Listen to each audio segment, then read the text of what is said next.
ሰላም ጤና ይስጥልን ዲጄኤምኤም ቴሌቪዥን ተመልካቾቻችን የሳምንታዊ ወጣቶች እንግዳ ሰዓታችን ነው። ዛሬም ከአዲስ እንግዳ ጋር ገኛለሁኝ። እኔ ፕሮግራም አዘጋጅና አቅራቢ ሱስና ያሱ ነኝ። የዛሬ እንግዳዬ አቤል ጋሻው ነው። የፎቶግራፊ ባለሙያ ነው። አቤል ጥሪያችንን አክብረህ እዚህ ድረስ ስለመጣ እጅግ እናመሰግናለን። እኔም አመሰግናለሁ። እስኪ በራስህ ቋንቋ ስለሙያ ስለራስህ ለተመልካቾቻችን አስተዋውቅልን። ያው ስሜ እንዳስተዋወቅሽ ነው።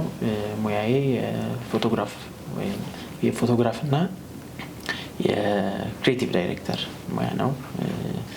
በፎቶግራፊው የትራቨል እና ዶክመንተሪ ፎቶግራፊዎችን እንሰራለን እና ሪሌትድ ከቪዥዋል ስቶሪ ቴሊንግ ላይ የተወሰኑ የአንድ 8 ዓመት ኤክስፒሪየንስ አለኝ ፉል ታይም። አቤል እንግዲህ የኤጅ ፎቶግራፊ መስራች ነው። እስኪ ወደዚህ ጀርኒ እንዴት እንደመጣ እንዲሁም ደግሞ በሙያ ውስጥ ያሳለፍካቸውን ነገሮች ብትነግረን። ወደ ፎቶግራፊው ወይም ወደ ቪዥዋል ስቶሪ ቴሊንግ ኢንተረስትድ የሆንኩት ልጅ እያለሁ ነው። ወደ 12-13 ዓመት ላይ ነው እና ሞር በቃ ካሜራ አግኝቼ ፎቶ ማንሳት የጀመርኩት 15-16 ዓመቴ ላይ ነው። ያው እኔ ነገሮች ላይ በደንብ ፑሽ አድርግ ነበር። በዛው ጊዜ በደንብ ያዘጋጀልኝ የተለያዩ እድሎች የተለያዩ ሰዎች ነበሩ። በእነሱ ድጋፍ ወይም በእነሱ ሜንቶርሺፕ የተለያዩ ፎቶግራፈሮች በደንብ ፎቶግራፊን አንደርስታንድ እንዳደረገው ከጎን የሆነው ጋይድ እያደረጉኝ እኔም በቃ ከትምህርቴ ጎን ለጎን ወጥቼ ከትምህርት ቤት መልስ ወጥቼ ሰፈር ውስጥ ማንሳት፣ ኤዲት ማድረግ የተለያዩ ከዛ ጋር የሚገናኙ ስራዎችን በራሴ ተነሳሽነት እየወጣ አነሳ ነበር። ቸርች ማነሳ ነበር እያልኩኝ ስኪሉ ዴቨሎፕድ እየሆነ መጣ። ከዛ ዩኒቨርሲቲ ገባሁኝ። አክሱም ዩኒቨርሲቲ ነበረ የተመደብኩት ወይም የተማርኩት። እዛ 4 ዓመት ኮምፒውተር ሳይንስ ተማርኩኝ እና ኮምፒውተር ሳይንሱን በመማርበት ጊዜ አክሱም ያው እንደምታውቂው ታሪካዊ ከተማ ነው። ብዙ ለፎቶግራፊ የሚሆን ብዙ ሳይቶች አሉት እና እዛም የተወሰነ ጊዜ ካሜራ ይዤ በመሄድ ከትምህርት ውጪ ባለው ሰዓት ከጓደኞቼ ጋር ተራሮች፣ ታሪካዊ ቦታዎች፣ ሰዎች የሚኖርበት ቦታ ወደ ገጠሩ እየወጣ በቃ ሞራ አነሳ ነበር። so that's how I was able to be a better photographer. ኤጅ ፎቶግራፊ እንዴት ተመሰረተ? ኤጅ ፎቶግራፊ እንዴት ተመሰረተ? የተወሰኑ ስራዎችን ፖርትሬቶችን የተለያዩ ማነሳቸውን ፎቶዎች ሶሻል ሚዲያ ላይ ሼር አድርግ ነበርና አልፎ አልፎ ስራዎች ይመጡ ነበር ገና ተማሪ ያለኝ so that ለዛ ስራ ብራንድ ያስፈልጋል። ያንን አትሊስት ስራ ሼር የሚደረግበት ፔጅ ወይም ወርክ ፔጅ ያስፈልግ ነበር። so ስሙን ኤጅ አልኩት ሞር ኦፍ ታይምን ኢንዲኬት ለማድረግ ነው። ላይክ በታሪክ ብዙ ነገሮች ሲገለጹ ጎልደን ኤጅ፣ ዳርክ ኤጅ ምናምን እየተባለ እንደሚገለጸው በሱ ላይ ቤዝ አድርጌ ፎቶግራፊም ያው አንድን ስፔሲፊክ ታይም ወይም ያለፉ ሞመንቶችን ሪፍሌክት የሚያደርግልን ስለሆነ እሱ ላይ ቤዝ አድርጌ 2000 በፈረንጆቹ ከሆነ 2016-17 አካባቢ ነው ኤጅ ፎቶግራፊ ኦልሞስት አሁን 10 ዓመት አካባቢ ነው። የዛኔ ጀስት አየር ላይ ነበር፣ ጀስት ዲጂታል ሚዲያ ላይ ነው የነበረው። ከዛ ተመረቅኩኝ። ተመርቄ ከ2018 አካባቢ በፈረንጆች በመረቅ 2017 አካባቢ የተመረቁት ኦልሞስት 2018 እና 19 ፍሪላንስ ሰራውኝና ያለ ኦፊስ ከ2020 ጀምሮ ኦፊስ ኖረን አሁን ሪሰንትሊም ስቱዲዮም እና ሞር ቲሞችም በኤጅ ፎቶግራፊ ስር ይሰራሉ። የተለያዩ ፕሮጀክቶች ላይ ኢንጌጅ አድርገናልና የኤጅ ፎቶግራፊ ጆርኒ። ሜቢ ኤጅ ፎቶግራፊን ለማያውቁ ተመልካቾቻችን አሁን በምን ፕሮጀክቶች ላይ ተሰማርታችሁ ትገኛላችሁ? እንደገና ደግሞ ከፎቶግራፊ በተጨማሪ ሌላ ምን አይነት አገልግሎቶችን ትሰጣላችሁ? ኤጅ ፎቶግራፊ ኤኒ ካይንድ ኦፍ ፎቶግራፊ ፕሮፌሽናል ፎቶግራፊ ሰርቪስ የሚሰጥ ካምፓኒ ነው። ያው ለኛ ቀርብ ከሚለው ስንጀምር ዌዲንጎችን የተለያዩ ኢቨንቶችን ዶክመንት ማድረግ ፕሮፌሽናል እና ይሄ ታይምለስ በሆነ መልኩ ዶክመንት ማድረግ ፖርትሬቶችን እንዲሁ ደግሞ በቤተክርስቲያኖች ዙሪያ ደግሞ የተለያዩ የኮንሰርቶችን የመዝሙር ኮንሰርቶችን ለዘማሪዎች የአልበም አርት ለአልበም ሲያወጡ የሚነሱት አይነት ፎቶዎች ከተለያዩ ዘማሪዎች ጋር ሰርተናል። እሱን ኮንቲኒየስሊ አሁን ከኪንግደም ሳውንድ ከላቭ ኤንድ ኬር አይነት ተቋሞች ጋር ለረጅም ዓመት እየሰራን ያለ ነው። እንዲሁ ከኤንጂኦዎች ጋር ከመንግስት ድርጅቶችም ጋር የተለያዩ የዴቨሎፕመንት ፕሮጀክቶችን በቃ ብዙ መነሳት ያለባቸው ነገሮች ላይ ብዙ ጊዜ ኢንቮልቭ አድርገናል። በጣም አሪፍ። ቤተክርስቲያንን ከነሳ አይቀር እንግዲህ አንድ ሀሳብ እናንሳ። እንግዲህ ከቅርብ ጊዜ ወዲህ እንደሚታወቀው ሁሉም ቤተክርስቲያን ማለት ይቻላል የፎቶና የቪዲዮግራፊ ቲም አላቸውና ያው በዛም እንግዲህ ብዙ ተመልካቾች በቦታውም ላይ ይገኙ ይችላሉ። እንዲሁም ደግሞ በሶሻል ሚዲያዎችም ትምህርቶችን ሰዎች መከታተል እንዲችሉ በሚል ሀሳብ ነው እንግዲህ ይሄ ነገር የተጀመረው። አሁን ግን ከቅርብ ጊዜ ወዲህ ምንድነው በጣም የሚስተዋለው እንደ አማኞች በቸርች ብቻ መቅረት ያለባቸው ፉቴጆች እየተለቀቁ ብዙ ጌታንም ቤተክርስቲያንንም የሚያሰድቡ ነገሮች ሲወጡና ሲዘዋወሩ እናያለንና ከዛ አንጻር የፎቶግራፊ ዲሲፕሊን መኖር የለበትም ወይ? ሁለቱንስ እንዴት ባላንስ አድርጎ መካሄድ አለበት የሚለውን ሀሳብ ብናነሳ። እሺ፣ በጣም ጥሩ ሀሳብና ላይክ ጊዜውን የጠበቀ ሀሳብ ላይ ያነሳሽው አምናለሁ።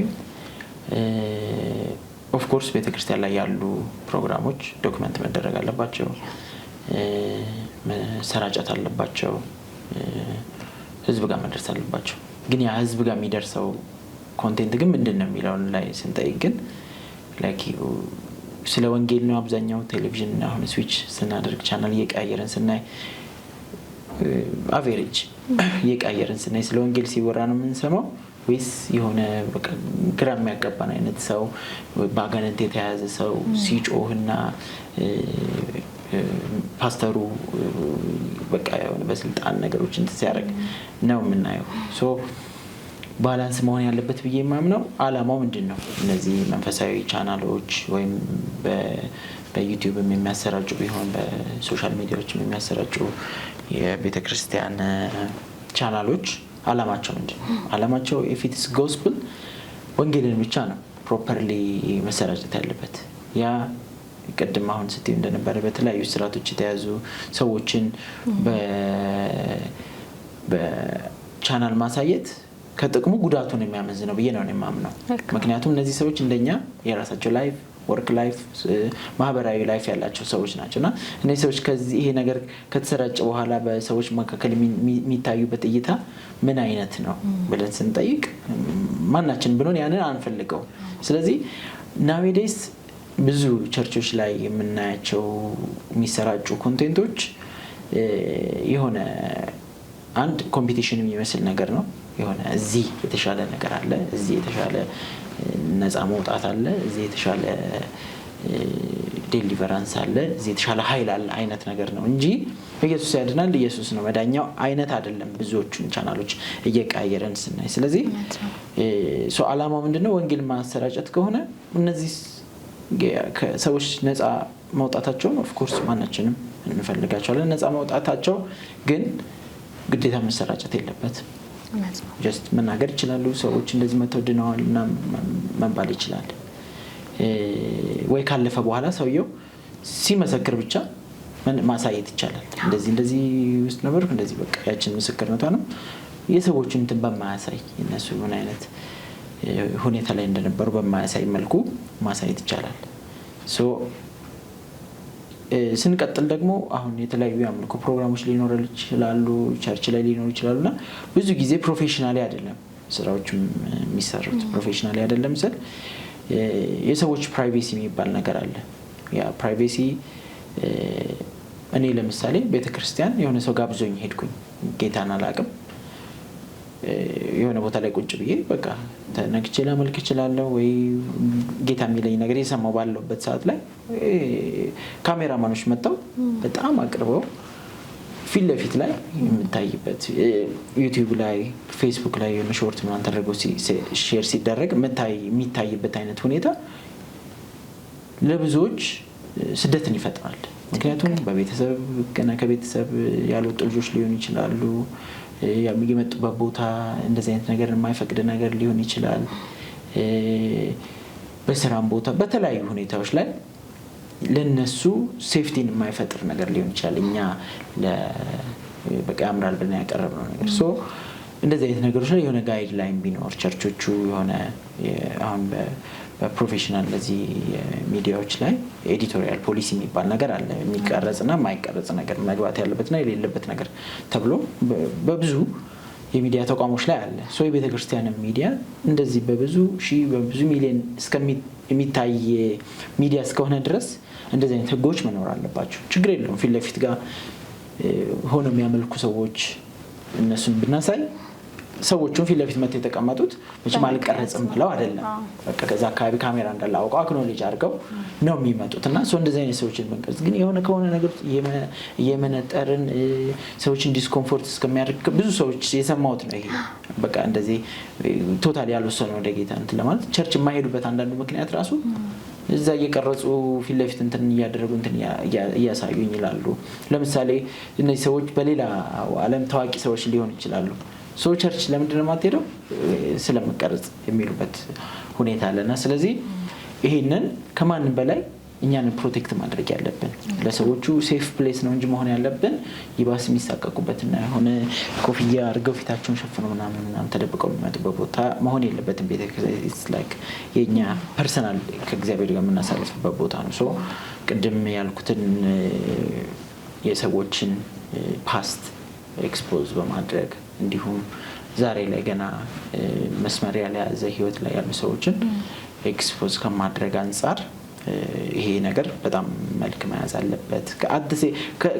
ከሰዎቹ ፐርስፔክቲቭ ወጥተን ስናየው አሁን ላይ ወንጌል ወይም ቤተክርስቲያኖች መሳለቂያ ነው የሆኑት። ለምን እዛ ላይ የሚታየው የሆነ ወይ ካራቴ ነው ወይ የሆነ ነገር ሲል ነው ወይ የሆነ ነገር አሽሙር ነው ወይ የሆነ አካልን መሳደብ ነው። መሪዎቻችን ወይም በእነዚህ ቤተክርስቲያን ውስጥ ያሉ ነቢያት የሚባሉት አካላት አንዱን ማብሸቅ መሳደብ ምንም ዲሲፕሊን ክርስቲያናዊ ባህሪ የለም እና ይሄ እንዴት ነው እኛ ነገ ላይ ወተን ስለ እግዚአብሔር ፍቅር ስለ ኢየሱስ አዳኝነት መናገር የምንችለው? ኦልሬዲ ይሄ ብዙ መንገድን እየዘጋ ነው ያለው። ምክንያቱም ምንድነው ይሄ ጂዛ እንትልል ምናምን እንትናጋ ተብሎ ታይትል የሚሰጥበት ጊዜ ነው እና ክርስትና ከምንም በላይ ዲሲፕሊን አለው። በማንነታችን የምንታወቅበት ነበር መሆን የነበረበት። ይሄንን ግን ሞስትሊ ማርኬት ኦሪየንትድ የሆኑ አካላት በቃ አብዛኛው በዚህ ዘመን የምናያቸው ቴሌቪዥኖች ወይም እነዚህ ቻናሎች ማርኬት አትራክት የማድረግ እንጂ ነፍሳትን አትራክት የማድረግ ነገር አይታይምና እዚህ ላይ በጣም የሆነ ስር ነቀል ለውጥ መኖር አለበት ብዬ አምናለሁ እንደ አንድ የቪዥዋል ፊልድ ውስጥ እንዳለው ሰው። በጣም ትክክል አቤልኝ፣ በጣም እስማማለሁኝ። በዚህ አጋጣሚ እንግዲህ የተለያዩ ሚዲያ ላይ የሚሰሩ ተመልካቾቻችን እንደሚመለከቱ አያለሁኝ። እንዳልከው ኤዲቶሪያል ዲሲፕሊንን ተከትለን ነገሮችን ብናደርግ እንዲሁም ደግሞ የሰዎችን ፐርሰናል አይደንቲቲ የሚረብሽ ነገር እንደው ባናወጣ የሚለውን ሀሳብ ለማንሳት ያክል ነው። ቆይታችን ይቀጥላል። እንግዲህ ብዙ ፕሮጀክቶች ላይ እንደሰራህ አውቃለሁኝ። እንግዲህ ከነዛ ፕሮጀክቶች ውስጥ መቼም የማትረሳው በጣም ልብ ውስጥ የቀረ ይኖራል ብዬ አስባለሁና የትኛው ነበረ? እንዲሁም ለምንድን ነው በጣም የምትወደው እሱን ስራህን? አሁን እንደነገርኩሽ ዶክመንታሪ ፎቶግራፊ ላይ ብዙ ኤክስፔሪየንስ አድርጌያለሁኝና ከነዛ ውስጥ ከማድረሳቸው ፕሮጀክቶች ውስጥ ለምሳሌ በሰሜን ኢትዮጵያ በነበረው ጦርነት ላይ የመሳተፉ እድሉ ነበረኝና በጣም ብዙ ነገሮችን ዶክመንት አድርጌያለሁ። ላይክ ብዙ በታሪክ በሚዲያ የምንሰማቸው አይነት ነገሮችን ሪል በአይን እና በካሜራ የማስቀረቱ እድል ነበርና እሱን ያው ማረሳው። ምክንያቱም በብዙ በህይወትና በሞት መካከል ያለፉ ጊዜዎች ስለነበሩ እነሱን አረሳቸውም። አሁንም ተዘጋጅተው ፐብሊሽ የሚደረጉበት ነገር እየተመቻቸ ነው በፎቶ መጽሐፍ መልኩ። ሶ አትሊስት በዚህ ዘመን ያለውን ይሄ ጦርነትን አንደርስታንድ ያለማድረግ ነገር በለው የሚለውን ነገር ትንሽ ለማርገብ ኮንትሪቢዩት ያደርጋል ብዬ አስባለሁ። ይሄ አሁን ብዙ የሚያስደስት የምንለው ስራ አይደለም። ሌላ ደግሞ በተቃራኒ የግድቡ የመርቃት ጊዜ መገኘት ቻንስ ነበረ። እንዴት ነበረ ስሜቱ? አሁን ያኛው እንደዛ ዲፕረስ እንደሚያደርገው ይሄ ደግሞ ሞር በቃ በምትሰሪውም ስራ በሀገርሽም ደስተኛ እንድትሆኚ የሚያደርግ አጋጣሚ ነው እና ከነበረው ትልቅ እድል ነበረ በዛ ቦታ መገኘት። እና ይሄ እዚህ እንደምንሰማው ግድቡ ምናምን ነው ከሚባለው በላይ በጣም ግዙፍ የሆነ ግድብ ነው እና እሱን በአካል መገኘት የሰዎችን ስሜት፣ ሰራተኞችን፣ የህዝቡን ዋጋ የከፈለበትን ነገር በአይን ማየቱ ትልቅ ቻንስ ነበር። ከማረሳቸው መሀል ነው። በደስተኛም በሚያሳዝነው ገለጽኩልሽ። እንግዲህ በዚህ ረጅም ዓመት ሆኗል በዚህ ሙያና በዚህ ሁሉ ጉዞ መቼም ቻሌንጆች ይኖራሉ። ሁሉም ሙያዎች ውስጥ ቻሌንጆች አሉና በፎቶግራፊ እንዲሁም በክሪኤቲቭ ዳይሬክተር ዙሪያ ያሉ ቻሌንጆች ምንድን ናቸው? አሁን ኢትዮጵያ ውስጥ ተወልደሽ ስታድጊ ብዙ ነገር የማግኘት አክሰሳችን በጣም ሊሚትድ ነው። በትንሹ ብንጀምር ፎቶግራፊ ይሄ በጣም ፕሮፌሽናል በምትዩ ሌቭል የሚያበቃሽ ተቋም የትምህርት ተቋም የለም። አሉት ሾርት ትሬኒንግ የሚሰጡ ግን ከነሱ ብቻ ወጥተሽ የምትፈልጊውን አይነት ፎቶግራፈር መሆን አትችይም። ሶ ያ በራሱ ትልቅ ሊሚቴሽን ነው። ሁለት እኛ ሀገር ያ አይነት ኢንስቲትዩሽን ስለሌለ ፊልዱ በራሱ በቃ አቢዩዝ የተደረገ ነው። ሶ ዊች ኢዝ ራይት ዊች ኢዝ ሮንግ የሚለውን አንደርስታንድ ለማድረግ ራሱ ፕሮፌሽናል ካራክተር የምታይበት ራሱ አካል ለማግኘት ትንሽ ቻሌንጂንግ ነው። ሶ ግን ያንን እንኳን በሂደት በራሳችንም በፐርሰናል ባለን ነገር ብናመጣው ይሄ አክሰሱ ስፔሻሊ እኔ በጀመርኩበት ጊዜ ካሜራ የማግኘት አክሰሱ በጣም ከባድ ነበረ። ስራችንን ራሱ የምናሳይበት ገና ሶሻል ሚዲያ የጀመርበት ጊዜ ነበር። ይሄ የምልሽ እስከ 18 ከ17 ዓመት በፊት ነው። ሶሻል ሚዲያውም ፕሮፐርሊ እንትን አያደርግም ነበረ። ወርኪንግ ዲቫይሶች፣ ኮምፒውተሮች፣ የተለያዩ እቃዎችን የምናገኝባቸው ሁኔታዎች ቀላል አልነበሩም። ከዛ ደግሞ ወጥተሽ እንደገና እንዲሁ ወጥተሽ መንገድ ላይ ፎቶ ስታነሺ የሆነ ላይፍ ስታይል ወይ ስትሪት ፎቶግራፊ ስታነሺ ማርኬቶች ላይ ገብተሽ ስታነሺ ሌላ የራሱ ቻሌንጅ አለ። አንደርስታንድ አይደረግም በሀገራችን እንደዚህ አይነት ስራዎች።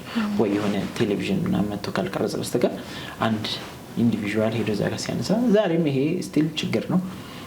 ሄዶ ሲያነሳ ምንድነህ ማነህ ምንድነው የምትሰራው ፖሊስ ይመጣል። በጣም ብዙ ቻሌንጅ አለው። ሶ በእንደዚህ አይነት ሁኔታ ውስጥ ምን አይነት የተሻለ ፎቶግራፈር መሆን ይቻላል የሚለው ነገር ይሄ እንደ ሀገርም ሶልቭ መሆን ያለበት ነገር ይመስለኛል። እነዚህ ነበሩ ቻሌንጆቹ። በቃ ኢትስ ላይክ ፕሮሰሱ እንዳልኩሽ ኖሌጁን ከማግኘት እንደገና ማቴሪያሉን ከማግኘት ሁለቱም ሳይድ ቻሌንጅ ነውና እሱን አልፎ መምጣቱ ትልቅ ቻሌንጅ ነበር ብዬ አስባለሁ። ስለዚህ በዚህ ዘርፍ እንግዲህ ብዙ ልንሰራ እንደሚገባን ማሳያም ነው ብዬ አስባለሁኝ። ቅድም እንደነገርከኝ እንግዲህ ብዙ የታሪካዊ ክስተቶችን የመቅረጽ በቦታው የመገኘት እድል አግኝተሃል እና ከነዚህ ውስጥ እንግዲህ አሳዛኝም ሆነ በጎ ተሞክሮች ወይም ደግሞ ገጠመኞች አይጠፉም። እንደው ምናልባት ማትረሳው ነገር ካለ ሼር ብታደርገን። አሁን ቅድም እንዳወራ ነው በጦርነቱ ጊዜ የነበሩ አጋጣሚዎች ላይክ በጣም የሚያሳዝኑ ነበሩ። በቃ እንደዚህ ስናወራ እውነት የማይመስሉ ነገሮች ብዙ ነገሮች ተፈጥረዋል። እሱ ሰፊ ነው። ሜይ ቢ እሱን ሌላ በሰፊው እንትን እንገናኛለን። እንዲሁ ከሌሎች ገጠመኞች ከምንላቸው በቤተክርስቲያን ዙሪያ ምናምን ስንሰራ ስንቀርጽ ሰዎች የሆነ ካሜራ ሲያዩ የሚያሳዩን አክሽኖች አሉ አለ አይደል? አሁን በቃ ሚዲያው እንትን ሆኗል። ሾው የሆነ ነገር ለሚዲያ ብለን የምናሳየው ብዙ ነገር አለና እንደሱ አይነት ነገሮች ካሜራ ሲመጣ ወርሺፖች መሀል ላይ ሰዎች እንዴት ቶታሊ አመላለካቸውን ሁኔታቸው እንደሚቀይሩ እና አንዳንዶቹን ያው እዚህ ብናወራቸው ብዙ እንትን ስለማይሉ ነው አንዳንድ ገጠመኞች። እስኪ አቤል ጋሻውን ከጥቂት ዓመታት በኋላ የተንጠብቀው እንደ ኤጅ ፎቶግራፊስ እንደ ድርጅት ምን ላይ ፕላን አድርጋችሁ የተንቀሳቀሳችሁ ትገኛላችሁ? እሺ እንደ ኤጅ ፎቶግራፊ በተቻለ ቪዥኔ ወይም የካምፓኒያችን ቪዥን ኤክሰለንስ ላይ ወይም ፕሮፌሽናል ላይ ቤዝ ያደረገ ድርጅትን ማስቀጠል ነው። ይሄ መለኪያችን ኳንቲቴቲቭ ሳይሆን ኳሊቴቲቭ የሆኑ ነገሮች ላይ ምክንያቱም አንድ ነገር ፕሮፐርሊ በጥራት አዘጋጅቶ ዴሊቨር ማድረግ ላይ ነው እንጂ ይሄ ጀስት በጣም ብዙ ነገሮች ላይ ኢንጌጅ ማድረጉ ላይ አይደለም። ሶ እንደ ድርጅት ብዙ ሰዎች የሚፈሩበት ድርጅት እንዲሆን ነው አሁን እየሰራን ያለ ነው። ብዙ ፎቶግራፈር መሆን የሚፈልጉ የኢንትረስቱ ያላቸው ልጆች ገብተው ፕሮፌሽናል ሆነው ካምፓኒውን አገልግለው ለራሳቸውን ብቁ ሰዎች ሆነው እንዲወጡ እሱ ላይ ነው ዋናው ቪዥኔ፣ ሰዎችን ማብቃት ላይ። ሲቀጥል እነዚህ ሰዎች ወጥተው በሚሰሩበት ሁሉ ዋናው እንትናቸው የሚታወቁበት ካራክተራቸው ፕሮፌሽናል አት ሴም ታይም በጣም ኤቲካል ክርስቲያን ናቸው አብሮ የሚሄድ ቲም እንዲኖረን ነው ሎንግ ተርም ፕላናችን። ፐርሰናሊ አቤል ጋሻው ካልሽኝ በቃ ላይክ ቅድም እንዳልኩሽ አይነት ይሄ ሶሻል ኢሹዎች ላይ ሞር ኢንቮልቭድ መሆን፣ ሰዎች ማየት ያልቻሏቸውን ነገሮች ማሳየት፣ መሰማት ያልቻሉ ድምጾችን በተቻለ ለማሰማት ፓወርፉል ስራዎችን መስራት፣ ያለን እንደ ሀገር ያለን ሪሶርስ ለዓለም ማሳየት፣ አት ሴም ታይም ላይ ሰዎችን ወደ ዩኒቲ ወደ አንድነት የሚስቡ ስራዎች ላይ ማተኮር።